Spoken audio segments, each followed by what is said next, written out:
नमस्कार, मैं डॉक्टर सीमा शर्मा एससे संस्कृत क्लासेस में आपका स्वागत करती हूँ। महाकवि कालिदास द्वारा रचित अभिज्ञान शाकुंतलम का 7वां अंक कर रहे हैं। इससे पहले वीडियो में हमने पढ़ा, राजा शकुंतला से प्रार्थना करता है कि वह अपने मन से परित्याग की बात निकाल दे। मेरे द्वारा जो परित्याग किया गया था वह मेरे मन का कोई अज्ञान था।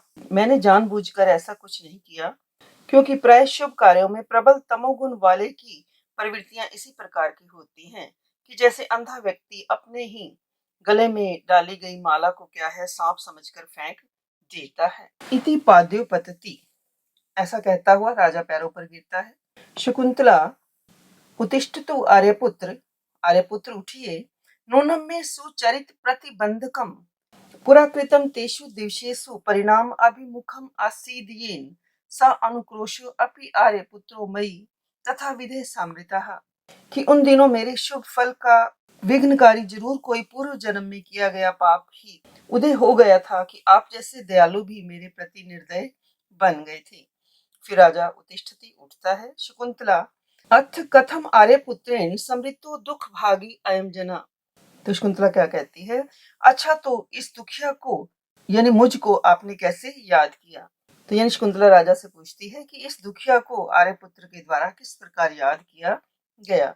राजा, उद्धृत विषाद शल्य कथयामी, कि दुख के बाण को उखाड़ कर ही सारी बात बताऊंगा, अर्थात तेरे आंसू पोंछकर दुख रहित होकर मैं अपनी सारी बात बताऊंगा।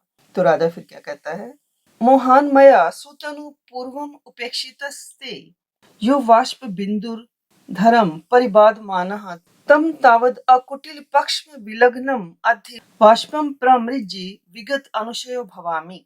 तो राजा क्या कहता है कि हे शकुंतला, कि हे सूतनु, कि हे सुंदर शरीर वाली, कि यह वाष्प बिंदु थी अधर्म परिबाध माना, कि जो आंसू की बूंदें पहले तेरे अधर को परिबाध माना पीड़ित कर रही थी। मया मोहात पूर्वम उपेक्षिता, और जिनकी उस समय मैंने अज्ञानवश उपेक्षा कर दी गई थी। अकुटिल पक्ष में विलग्नम तम बाष्पम विप्रमृज्य, आज कुछ तिरछी पलकों में लगी हुई उन अश्रु बिंदुओं को पोंछकर विगत अनुशय भवामी तावत, मैं पश्चाताप से रहित हो जाऊंगा। यानी राजा क्या कहता है कि मेरा पहले अज्ञान था, जिस अंधकार में मैंने तुम्हारे आंखों के आंसुओं की कोई चिंता नहीं की थी और तुम्हारा परित्याग कर दिया गया, परंतु अब जो तुम्हारे अश्रु कण तुम्हारी पलकों पर लगे हुए हैं उन्हें पोंछकर अब मैं पश्चाताप को दूर करना चाहता हूँ।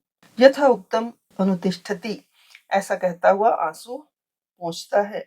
फिर शकुंतला, प्रमृष्टि बाष्पा नाम मुद्राम दृष्टवा, आंसू पोछे जाने पर उस नामांकित अंगूठी को देखकर, न नो तद अंगुलीयकम यद तदा प्रत्यक्षीकरण आर्यपुत्र से दुर्लभम आसीत, कि हे आर्यपुत्र, की क्या ये वही अंगूठी है जिसका उस समय प्रत्यक्षीकरण आर्यपुत्र के लिए दुर्लभ था। तो राजा, अथ किम, कि हाँ, अस्मात् अद्भुत उपलम्भात मया स्मृति उपलब्धा, कि इसके अचानक मिलने से मुझे तुम्हारी स्मृति प्राप्त हो गई। शकुंतला, विषमम कृतम अनेन यद तदा आर्यपुत्र से प्रत्यकरणे दुर्लभम में आसीत, कि इस अंगूठी ने उस समय बहुत ही बुरा किया जो आर्यपुत्र को विश्वास दिलाने के समय ये मुझे दुर्लभ हो गई थी, अर्थात मुझे प्राप्त नहीं हुई। तो राजा फिर क्या कहता है, तेन ही ऋतु समवाय चिन्हम प्रतिपद्यताम लता कुसुमम, तो वसंत ऋतु के दुष्यंत से सही आगमन के चिन्ह स्वरूप इस अंगूठी को लता यानी शकुंतला धारण करे। तो यहाँ पर यानी राजा ऋतु है, अंगूठी फूल है और शकुंतला लता है। तो राजा क्या कहता है, अर्थात वसंत ऋतु के आगमन पर जैसे लता पुष्पों को धारण करती है वैसे ही मेरे मिलन पर तुम अंगूठी धारण करो। तो ये पंक्ति भी व्याख्या के लिए इंपॉर्टेंट है, पूछी जा सकती है पेपर में। फिर शकुंतला क्या कहती है, न अस्य विश्व सीमी, कि मैं तो इस अंगूठी पर विश्वास नहीं करती। आर्यपुत्र एव एनद धार्यतु, कि आर्यपुत्र ही इसे धारण करें। प्रविष्ट होकर के मातली क्या कहता है, दिष्टया धर्म पत्नी समागमेन पुत्र मुख दर्शनेन च आयुष्मान वर्धति, कि भाग्यवश धर्म पत्नी के मिलन और पुत्र के मुख को देखकर आपको बधाई हो, अर्थात आपका अभ्युदय हो। तो राजा, सुहरित संपादित्वात् साधुतर फलों में मनोरथा। कि इंद्र यानी मित्र मैंने इंद्र की सहायता से मेरे मनोरथ ने मधुर फल पाया है। मातले न खलो विदितो अयम अखंडलस्य अर्थः। कि इंद्र को तो इस बात का पता ही नहीं लगा होगा। फिर मातली हंसता हुआ, किम ईश्वराणाम अपरोक्षम। कि क्या ऐश्वर्यशाली जनों को भी क्या बात प्रत्यक्ष नहीं होती है, अर्थात उन्हें सब कुछ पता होता है। ये भी इम्पोर्टेंट है पेपर के लिए कि किम ईश्वराणाम अपरोक्षम। कि क्या ईश्वर के लिए ऐश्वर्यशाली जो व्यक्ति हैं उनके लिए कोई बात भी प्रत्यक्ष नहीं है, अर्थात उन्हें सब कुछ पता होता है। तो यही आइए भगवान मरीच ते दर्शनम वितरती। भगवान मरीच आपको दर्शन का अवसर दे रहे हैं। राजा शकुंतले अवलंबिताम पुत्र के पुत्र को संभालो, त्वाम पुरस्कृत्य भगवंतम द्रष्टुम इच्छामि। कि तुम्हें साथ लेकर के ही भगवान काश्यप को देखना चाहता हूँ। तुम्हारी ऋषि का दूसरा नाम काश्यप भी है। फिर शकुंतला क्या कहती है कि आपके साथ गुरुजनों के पास जाते हुए मुझे लज्जा आती है। राजा आई आचरितव्यम एतत् अभ्युदय कालेषु। किस प्रकार आनंद के समय में ऐसा करना चाहिए, अर्थात पति के साथ ही गुरुजनों के दर्शन के लिए जाना चाहिए। सर्वे परिक्रामन्ति, सब चल पड़ते हैं। ततः प्रविश्यति आदित्य सार्धम अर्धासनस्थो मरीचः। इसके बाद अदिति के साथ आसन पर बैठे हुए महर्षि काश्यप का प्रवेश होता है।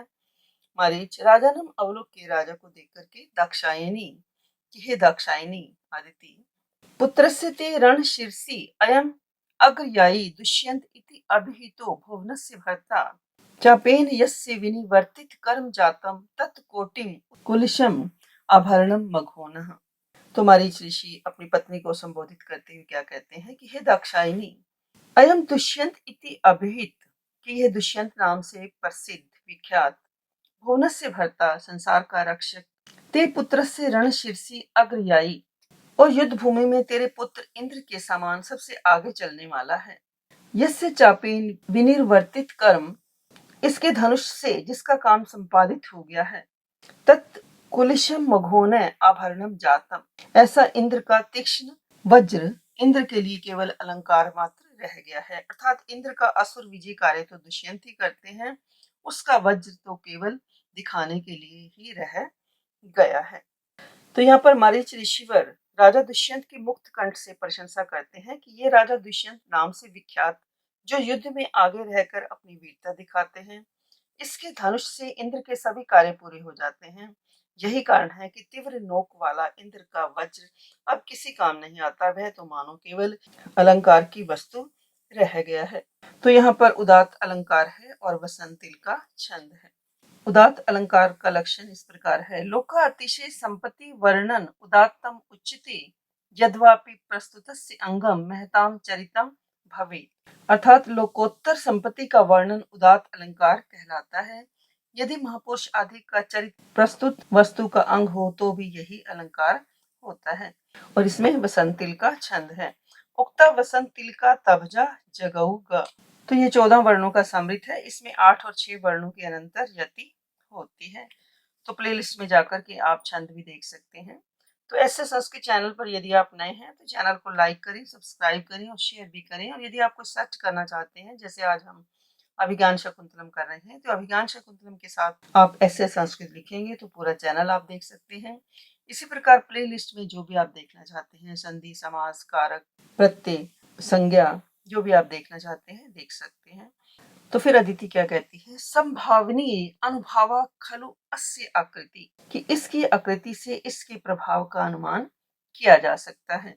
फिर मातली क्या कहता है, भूतल पते की हे राजन एतौ पुत्र प्रीति पिशुनेन चक्षुषा दिवोक्साम पितरो आयुष्मंतम अवलोकित है। कि ये देवताओं के माता पिता अर्थात अदिति और काश्यप पुत्र प्रेम की सूचक दृष्टि से आपको देख रहे हैं, अतः तद उपसर्प इनके समीप चाहिए। राजा मातले प्राहु द्वादश धा स्थितस्य मुन्यो यत तेजसा कारणम भर्तारम भुवनत्रयस्य सुषुवे यद यज्ञ भागेश्वरम यस्मिन् आत्मभुवे परो अपि पुरुष चक्रे भवाय आस्पदम द्वंद्वम दक्ष मरीचि संभवम इदम तत् सृष्टु एकांतरम। तो राजा क्या कहता है कि मातली कि मुनि यद द्वादश धा स्थितस्य तेजसे कारणम प्राहु, कि मुनि लोग जिस जोड़े को द्वादश धा की 12 कलाओं में विभक्त स्थितस्य तेजसे कारणम प्राहु, तेज सूर्य का कारण कहते हैं। यानी मुनि लोग जिस जोड़े को, किस जोड़े को, यानी अदिति और काश्यप के जोड़े को 12 कलाओं में विभक्त तेज सूर्य का कारण कहते हैं। यत भुवन त्रयस्य भर्तारम यज्ञ भागेश्वरम सुशुवे, और जिसने तीनों लोकों के राजा एवं यज्ञ भाग के अधिकारी देवों के राजा इंद्र को उत्पन्न किया है। यस्मिन आत्मभुवे पर पुरुष अपि भवाय आस्पदम चक्रे, और विष्णु ने भी जन्म लेने के लिए जिसको आश्रय बनाया है। दक्ष मरीचि संभवम सृष्टु एकांतरम तद इदम द्वंद्वम, अतः दक्ष और मरीचि से उत्पन्न तथा ब्रह्मा से केवल एक ही पीढ़ी बाद यह जोड़ा उत्पन्न हुआ है। अर्थात क्या यह वही जोड़ा दंपति अदिति कश्यप है। राजा अदिति और कश्यप के विषय में क्या कहता है कि इसी जोड़े ने सूर्य जैसे तेज को पैदा किया है, इसी ने उस इंद्र को पैदा किया है जो तीनों लोकों का स्वामी है, और इसी युगल के आश्रय में विष्णु रहे हैं। यह जोड़ा इतना प्राचीन है कि ब्रह्मा की एक पीढ़ी के पश्चात ही इसका जन्म हुआ है। इस प्रकार यह जोड़ा अत्यधिक प्रशंसनीय है। तो यहाँ पर भी उदात्त अलंकार है, इससे पहले श्लोक में हम उसका लक्षण कर चुके हैं, और शार्दुल विक्रीडितम छंद है। छंद के लिए भी आप प्लेलिस्ट में जाकर के छंद की वीडियो देख सकते हैं। फिर राजा प्रणिपत्य प्रणाम करते हुए उभौ अपि वाम वासव विनियोज्य दुष्यंतः प्रणिपतति, कि आप दोनों का इंद्र का सेवक दुष्यंत प्रणाम करता है। मारीच वत्स चिरम पृथ्वी पाले, कि चिर काल तक पृथ्वी का पालन करो। अदिति अप्रतिरथो भाव, कि तुम अद्वितीय योद्धा बनो। फिर शकुंतला दार्केन सहिता पाद वंदनम करोमि, पुत्र सहित मैं आप दोनों की चरण वंदना करती हूँ, और ऐसा करती हुई तथा करोती वैसा करती है। तो ये दोनों पंक्तियां में की अप्रतिरथो भव और चिरम पृथ्वी पाले। तो किस प्रकार, यदि आपको दुष्यंत का चरित्र चित्रण लिखने के लिए आ जाए, तो किस प्रकार राजा दुष्यंत को मारीच और अदिति के द्वारा आशीर्वाद दिया जाता है, तो ये पंक्तियां आप कोट कर सकते हैं राजा दुष्यंत का चरित्र चित्रण पेपर में पूछा जाए। तो मारीच फिर क्या कहते हैं, वत्से की पुत्री अखंडल समो भर्ता जयंत प्रतिम सुतः आशीर्णया न ते योग्य पौलोमी सदृशी भाव। तो मारीच ऋषि शकुंतला को क्या आशीर्वाद देते हैं कि हे पुत्री, कि भर्ता अखंडल समय, कि तेरा पुत्र इंद्र के समान है। सुत जयंत प्रतिमह, और इंद्र के पुत्र जयंत के समान तेरा पुत्र है। पोलोमी सदृशी भव, और तो इंद्राणी के समान सौभाग्यशाली हो। पोलोमी मैंने इंद्राणी। तथा अन्य आशीते योग्या, इसके अतिरिक्त और कोई दूसरा आशीर्वाद तेरे योग्य नहीं है। तो यहाँ मारीच ने शकुंतला को इंद्राणी के समान तथा उसके पुत्र को इंद्र के पुत्र के समान और उसके पति को इंद्र के समान यशस्वी बनने का आशीर्वाद दिया है। इस श्लोक में उपमा अलंकार है और अनुष्टुप छंद है।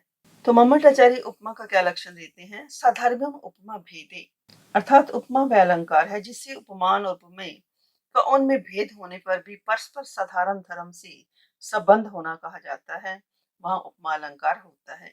यानी उपमा अलंकार के 4 अंग हैं, उपमेय, उपमान, साधारण धर्म और उपमावाचक, और इसमें अनुष्टुप छंद है। तो छंद के लिए भी आप प्लेलिस्ट में जाकर के छंद देख सकते हैं। तो इस अनुष्टुप छंद में प्रत्येक चरण में 8 वर्ण होते हैं। श्लोके षष्ठम गुरुज्ञम सर्वत्र लघु पंचमम द्विचतुष्पाद्यो हरस्व सप्तमम दीर्घम अन्यो, अर्थात इसकी प्रत्येक चरण का छठा वर्ण गुरु, 5वां वर्ण लघु होता है, दूसरे और चौथे चरण में 7वां वर्ण हरस्व और पहले में तीसरे चरण में 7वां वर्ण दीर्घ होता है। तो कम्युनिटी में भी मैं पोस्ट डालती रहती हूँ, उन पोस्ट को आप देखें और उनका जवाब भी दें। तो अदिति फिर क्या कहते हैं कि हे पुत्री, भर्तु भौमता भाव, कि तुम पति को अत्यधिक प्यारी लगो। अयम च दीर्घायु वत्सकः उभय कुल नंदनो भवतु, और यह चिरंजीव बालक दोनों कुलों को आनंद देने वाला हो, अर्थात माता के कुल और पितृकुल को आनंदित करने वाला बने। तद उपविशत, तो तुम सब बैठ जाओ। सर्वे प्रजापतिम अभितय उपविशन्ति, तब सभी प्रजापति के दोनों ओर बैठ जाते हैं। तो यहाँ पर अभितय के योग में दूसरी विभक्ति का प्रयोग किया है। अभितय परितय समय निक्षा हा प्रति योगे, इसमें दूसरी विभक्ति का प्रयोग होता है। मारीच क्या कहता है, एकम एकम निर्दिशन कि एक एक को एक एक की ओर संकेत करते हुए दिष्टया शकुंतला साध्वी सद अपत्यम इदम भवान श्रद्धा वितम विधिश्चैति त्रितयम तत्समागतम। तो मरीच ऋषि क्या कहते हैं कि ये साध्वी शकुंतला, ये साध्वी शकुंतला है। इदम सत अपत्यम, सद्गुणों से संपन्न पुत्र है। भवान, यह आप दुष्यंत हैं। दिष्टया श्रद्धा वितम विधि च इति तत्त्रितयम समागतम। सौभाग्य से श्रद्धा, धन और शास्त्र, ये तीनों ही आज यहाँ एकत्रित हो गए हैं। यानी मरीच ऋषि का कहने का अभिप्राय है, यहाँ शकुंतला श्रद्धा के समान है और दुष्यंत वित्त के समान है। दोनों के योग से विधि के समान पुत्र हुआ है।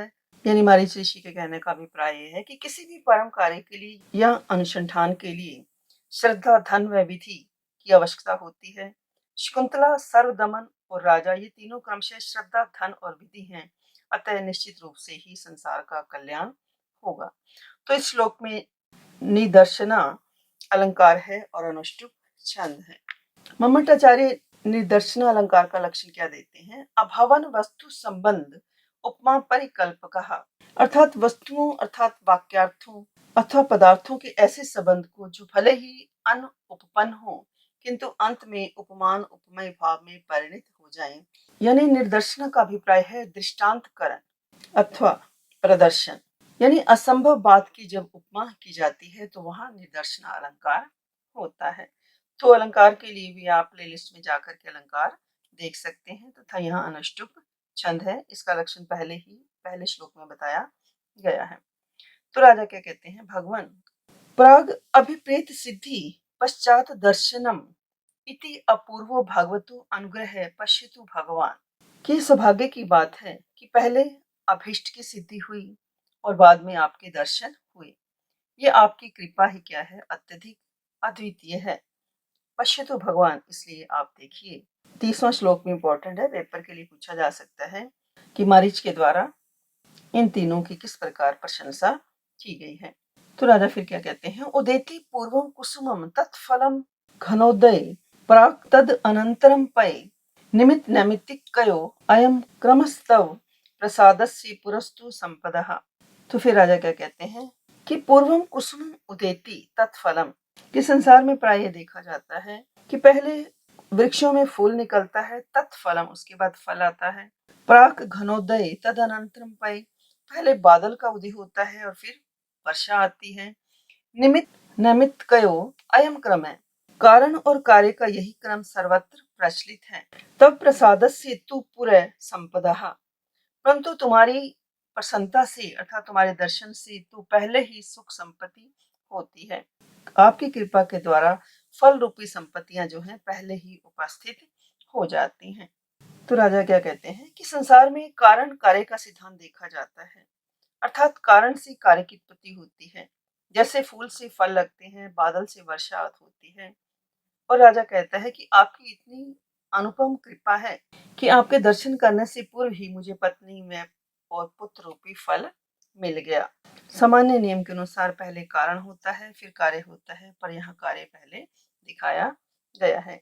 तो इस श्लोक में अतिशयोक्ति अलंकार है और वंशस्थ छंद है। इंपॉर्टेंट है पेपर के लिए श्लोक, अक्सर ये पेपर में आया हुआ है। मातली क्या कहता है? एवं विधातार प्रसिदंती, कि भाग्य विधाता लोग इसी प्रकार कृपा करते हैं। राजा, भगवान इमाम आज्ञा करीम वो गंधर्वीन विवाह विधि न उपयम्य कस्यचित् कालस्य बंधुभिरानीतां स्मृति शैथिल्यात् प्रत्यदिशन् अपराधो अस्मि तत्र भवते कन्वस्य। तो राजा क्या कहता है कि हे भगवान, कि मैंने आपकी आज्ञाकारी इस शकुंतला के साथ गंधर्वेन विवाह विधि उपयम्य, गंधर्व विधि के साथ विवाह करके कस्यचित् कालस्य बंधु भी आनीताम, और कुछ समय बाद जब इसके संबंधी इसे मेरे पास लेकर के आए तो स्मृति शैथिल्यात् प्रत्यादिशन अपराधो अस्मि तत्र भवतः कन्वस्य, कि मानो स्मरण शक्ति की कमजोरी के कारण इसका परित्याग करके मैं पूज्य कन्व का अपराधी हूँ। परंतु पश्चात इमाम अंगुली दर्शनाद अरूढ़ स्मृति रूढ़ पूर्वम अनुगतो अस्मि तत्चित्रम में प्रतिभाति, कि बाद में अंगूठी के मिलने पर मुझे याद हुआ कि मैंने इस शकुंतला से पहले कभी विवाह किया था। मुझे ये सारी घटना बड़ी विचित्र सी लगती है। तो इस प्रकार इन श्लोकों के माध्यम से हमने जाना कि किस प्रकार राजा दुष्यंत और शकुंतला का आपस में मिलन होता है और मारीच ऋषि जो हैं दुष्यंत को बहुत आशीर्वाद देते हैं, सब कुछ कल्याणमय होगा। तो मारीच ऋषि क्या कहते हैं कि किस प्रकार यह सौभाग्य है कि जो श्रद्धा, धन और विधि ये तीनों एक साथ मिल गए हैं। तो इन श्लोकों में कुछ ऐसी पंक्तियां इंपॉर्टेंट हैं, कुछ ऐसे श्लोक भी इंपॉर्टेंट हैं, जैसे तेन ही ऋतु समवाय चिह्नम प्रतिपद्यताम लता कुसुमम। तो यह अति सुंदर उक्ति है। यहाँ राजा वसंत ऋतु है, अंगूठी फूल है और शकुंतला लता है। लता पर फूल होना चाहिए और अंगूठी शकुंतला के पास होनी चाहिए। अदिति यानी मारीच की पत्नी का नाम अदिति है। ऋग्वेद में अदिति इंद्र तथा अन्य देवताओं की माता मानी गई है। अदिति के पुत्रों को आदित्य कहा जाता है और मारीच का नाम कश्यप भी है। द्वादश धा शब्द आया है। विष्णु पुराण और महाभारत में उनके नाम इस प्रकार बताए गए हैं। तत्र विष्णुश्च शक्रश्च जज्ञाते पुनरेव ही अर्मया चैव धाता च त्वष्टा पूषा तथैव च विवस्वान् सविता चैव मित्रो वरुण एव च अंशु भग च अदिति जा आदित्या द्वादश समृता। इसी प्रकार सूर्य की 12 कलाएं भी मानी जाती हैं और उनके आधार पर भी द्वादश था कह सकते हैं। 12 कलाओं के नाम है तपिणी, तापिणी, धूम्रा, मारीची, ज्वालिनी, रुचि, सुषुम्ना, भोगदा, विश्वाबोधनी, धारिणी, क्षमा। तो आज के लिए इतना ही। धन्यवाद। जय हिंद, जय भारत।